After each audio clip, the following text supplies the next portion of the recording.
রূপম, কবি সুবোধ সরকার। রূপমকে একটা চাকরি দিন।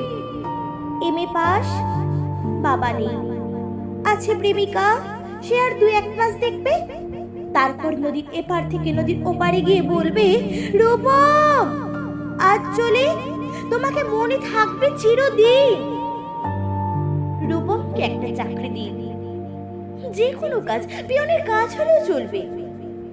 তমাল বাবু ফোন তুললেন। ফোনের অন্য প্রান্তে যারা কথা বলেন তাদের যেহেতু দেখা যায় না, সুতরাং তারা দুর্গেয়।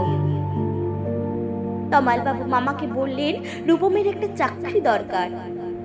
মামা বললেন কাকাকে, কাকা বললেন জ্যাঠাকে, জ্যাঠা বললেন বাতাসকে।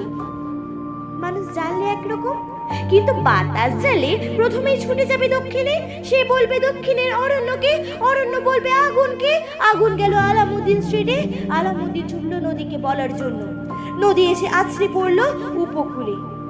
আর সমুদ্র হিমাচল বলে উঠল, রূপমকে একটা চাকরি দাও। এমএ পাশ করে বসে আছে ছেলেটা। কয়েক মাস বাদের ঘটনা।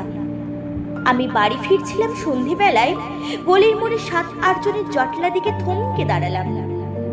জল থেকে সদ্য তুলে আনা রূপমের ডেড বডি, সারা গায়ে ঘাস, খড়কুটো, হাতের মুঠোয় ধরে থাকা একটা 1 টাকার কয়েন। পাবলিক বুথ থেকে কাউকে ফোন করতে চেয়েছিল রূপম। ভারত সরকারের 1 টাকার কয়েনের দিকে আমার চোখ। সারা গায়ে সবুজ ঘাস, ঘাস নয় অক্ষর। এমএ পাস করতে একটা ছেলেকে যত অক্ষর পড়তে হয়, সেই সমস্ত ব্যর্থ অক্ষর ওর গায়ে লেগে আছে। একটা ছেলেকে আপনারা কেন এমএ পাস পড়ান? কোন আলাদা 8খানায় বিশ্ববিদ্যালয় বানিয়েছেন? তুলে দিন। এই কথাগুলো বলবো বলে ফোন তুললাম পবিত্র সরকারের।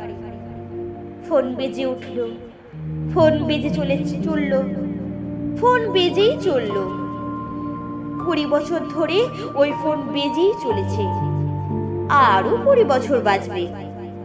বাতাস বলছে অরণ্যকে, অরণ্য বলছে নদীর দিকে, নদী উপকূল থেকে আছড়ে পড়ে বলল, রূপমকে একটা চাকরি দিন। কে রূপম? রূপম আচার্য, বয়স 26, এমএ পাস, বাঁ দিকের গালে একটা কাটা দাগ আছে।